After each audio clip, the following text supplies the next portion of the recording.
तो देखेंगे क्लास 12 के इस एक्सपेरिमेंट में हमारा एम होना है to find the focal length of a convex lens by plotting graph between u and v और 1/u एंड 1/v। तो इस एक्सपेरिमेंट में हम फोकल लेंथ को फाइंड आउट करना सीखेंगे और ग्राफ को प्लॉट करेंगे u और v के बीच या फिर 1/u और 1/v के बीच। तो इसमें मटेरियल रिक्वायरमेंट है हमारी कन्वेक्स लेंस जिसकी फोकल लेंथ हम फाइंड आउट करना चाहते हैं। फिर सेकंड है आपका दो निडल की ज़रूरत पड़ेगी जिसको एक को हम ऑब्जेक्ट और एक को इमेज कंसीडर करेंगे। फिर इसके बाद है आपका 3 अपराइट और ये इस टाइप के 3 अपराइट हम ऑप्टिकल बेंच में सेटअप करेंगे। ये एक्सपेरिमेंट ऑप्टिकल बेंच पे परफॉर्म होना है। आगे के 2-4 आपके जो एक्सपेरिमेंट है वो भी ऑप्टिकल बेंच पर ही परफॉर्म होंगे। इसके बाद है नाइटिंग निडल और ये है आपका तो जिस पर हम लेंस को सेटअप करेंगे। देखें इसमें थ्योरी क्या रहनी है। तो focal length of a convex lens की फोकल लेंथ को इस फॉर्मूले के द्वारा फाइंड आउट किया जाएगा 1/f = 1/v - 1/u जो कि लेंस फॉर्मूला है जैसा कि आपने पढ़ा होगा थ्योरी पोर्शन में। अब इसके बाद आपको फोकल लेंथ की वैल्यू को फाइंड आउट करना है। या तो आप इस फॉर्मूले से कर सकते हैं, अगर आप इसे एलसीएम लेकर सॉल्व करेंगे तो ये रिजल्ट जो है आपको इस फॉर्म में मिलेगा। फिर इसके बाद तो देखेंगे ये है हमारे पास इमेज डायग्राम। तो यहाँ पे हमें स्टैंड करना है लेंस को और उससे सपोज डेट जो भी उसकी फोकल लेंथ होगी तो ये rough focal length find out करेंगे। कैसे करेंगे वो मैं भी आपको बताने वाला हूँ।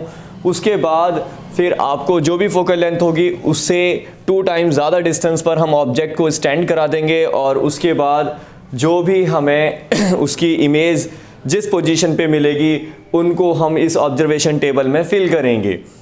तो देखेंगे सबसे पहले हम जहाँ पे ऑब्जेक्ट को रखेंगे उस पोजीशन को फिक्स कर देंगे जैसा कि यहाँ पे हमने ऑब्जर्वेशन टेबल में किया है।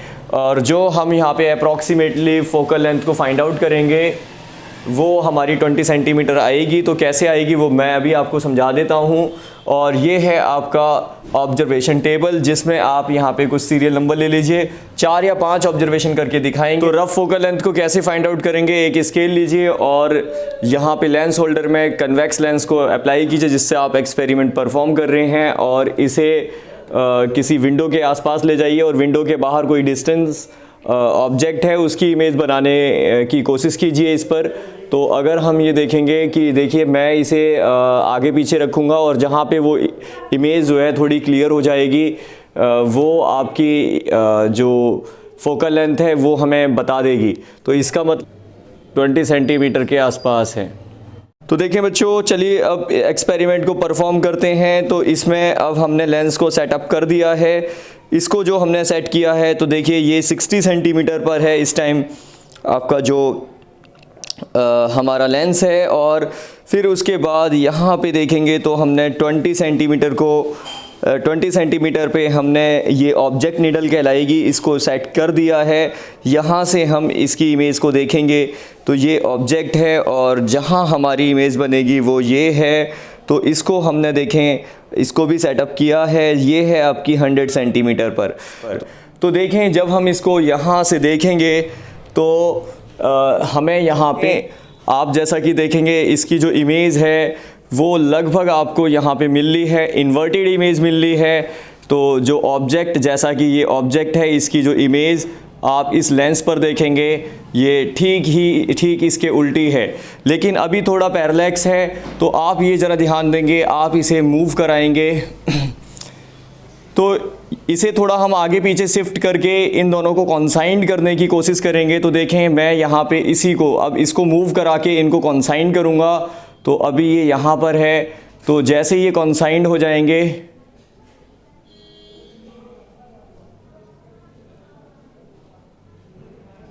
तो देखिए मैं इसको मूव करा रहा हूँ और अब यहाँ पे ये कॉन्साइंड हो चुके हैं। तो दोनों ही एक ही पोजीशन पे आ चुके हैं। तो ये है आपकी एग्जैक्ट इमेज।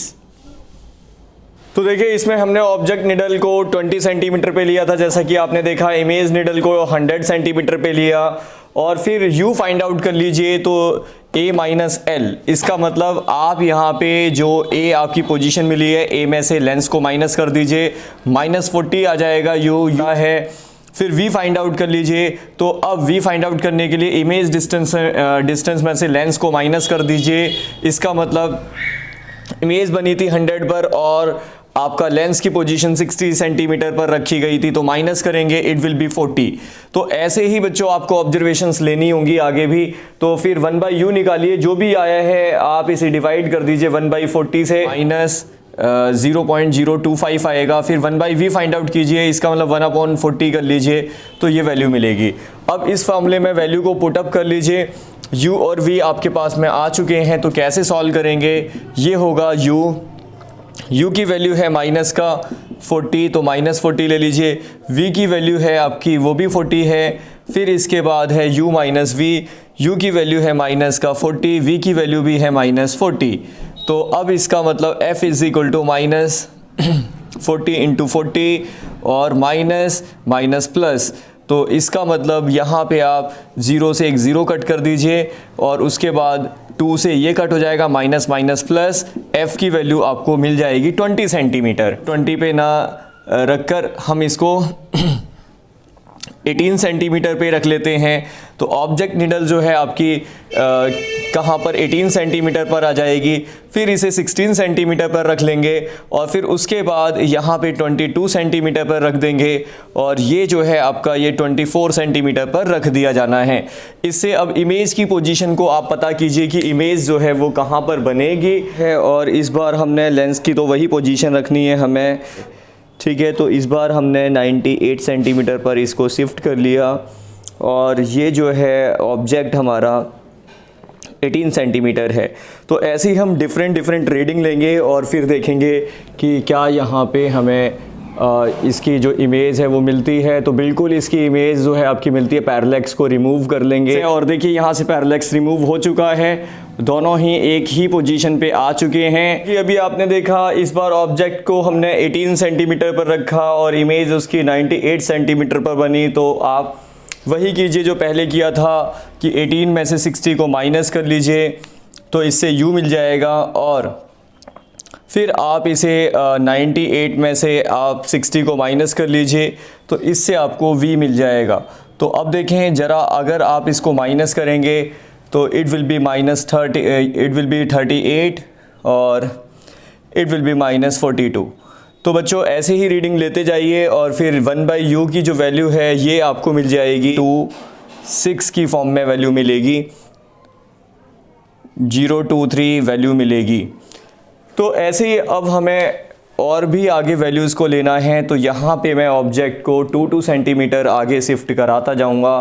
तो 0.95, तो ये वैल्यू ऐसे इतनी मिलेगी। अब आप यहाँ पे आगे की रीडिंग लीजिए। तो ऐसे ही एक्सपेरिमेंट को परफॉर्म करना है। पहले कैलकुलेशन को समझेंगे। कैलकुलेशन करने के लिए आपको यहाँ पे जो आपकी ऑब्जर्वेशन टेबल है, जो आपको 5 ऑब्जर्वेशंस में जो रीडिंग मिली है, आप चाहो तो 4 ऑब्जर्वेशन भी ले सकते हैं, 3 भी ले सकते हैं। 5 ऑब्जर्वेशन जो ली गई हैं उनका मीन फाइंड आउट कर लें, सभी फोकल लेंथों को ऐड करें, डिवाइड बाई 5 कर दें। अगर आपने 4 ऑब्जर्वेशन ली हों तो 4 से डिवाइड कर दें, 3 ली हों तो 3 ऑब्जर्वेशन का सम करके आप 3 से डिवाइड कर दें। तो ऐसे फोकल लेंथ को निकाला जा सकता है।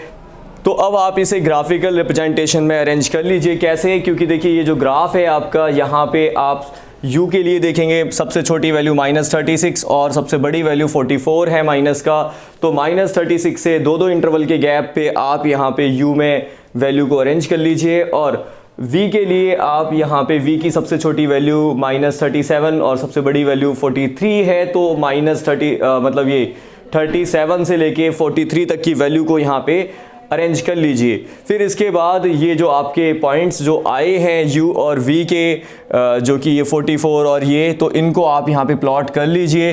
तो ये जो आपका थर्ड वाला पॉइंट है ये मिडल पॉइंट होगा, क्योंकि मैंने 5 रीडिंग निकाली है। तो यहाँ पे अगर एक आप लाइन ड्रॉ करोगे 45 डिग्री का एंगल, तो आप ये पाएंगे कि ये हमें ये a पॉइंट को इंटरसेक्ट करती होगी ये लाइन। अब यहाँ पे आप ग्राफिकल रिप्रेजेंटेशन के लिए f1 को फाइंड आउट करेंगे OB/2। तो 40 है OB की वैल्यू, OB देखेंगे कितना है, OB है -40 और OC है 40, तो ओ लीजिए और ऐसी OC लेंगे तो इससे हम F1 और F2 की वैल्यू को फाइंड आउट करेंगे। F1 को निकालने का फॉर्मूला होगा OB/2 और F2 का फॉर्मूला होगा OC/2। इससे आपको F1 F2 मिल जाएंगे, दोनों का सम करके डिवाइड बाई 2 करेंगे तो ग्राफिकल रिप्रेजेंटेशन के द्वारा भी फोकल लेंथ आपको 20 सेंटीमीटर मिल जाएगी। उसके बाद बच्चों रिजल्ट आप बता दीजिए, क्योंकि दोनों वैल्यू जो हैं दोनों के द्वारा ऑब्जर्वेशन टेबल के द्वारा भी हमें 20 सेंटीमीटर ही फोकल लेंथ मिली और हमें ग्राफिकल रिप्रेजेंटेशन के द्वारा भी हमें 20 सेंटीमीटर लेंथ मिली। इसके बाद प्रिकॉशंस और सोर्स ऑफ एरर के दो पॉइंट्स आप अपनी फाइल में से कोई भी लिख दीजिए। टेबल यहाँ पे एंड होता है, उसके लिए फिर आप 1/u एंड 1/v के बीच में भी ग्राफ को प्लॉट कर सकते हैं। वो ग्राफ जो है आपको इस मैनर में मिलेगा। 1/u को आप x एक्सिस के अलोंग दिखाएं, 1/v को आप y एक्सिस के अलोंग दिखाएं।